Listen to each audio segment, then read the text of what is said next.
আমার কাছে যদি জিজ্ঞেস করা হয় পৃথিবীর সর্বশ্রেষ্ঠ খাবার কি, তাহলে চোখ বন্ধ করে একটাই কথা মাথায় আসবে, যার আর কোনো তুলনা নেই।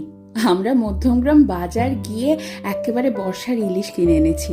একটু নুন আর হলুদ মাখিয়ে সর্ষের তেলে ভেজে নিয়েই সাথে গরম ভাত, কাঁচা লঙ্কা আর ইলিশ মাছ ভাজার তেল।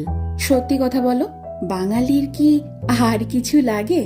এই দিয়ে তো পুরো প্লেট খালি। আমার মা যেহেতু স্কুল শিক্ষিকা, তাই অনেক সময় এমন হয়েছে ঘটা করে রান্না করার সময়ই পাইনি।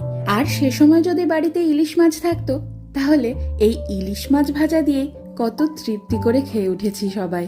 আমার এই বাড়িতে বাবা মা এসেছে, আর সেই তৃপ্তি করে খাওয়ানোর সুযোগটা এবার আমি পেয়েছি। আমার খাদ্য রসিক বাবা গরম গরম ভাত আর ইলিশ মাছ ভাজা নিয়ে বসে পড়েছে। দেখো কত মজা করে খাচ্ছে, দেখেও যেন তৃপ্তি আসছে আমার।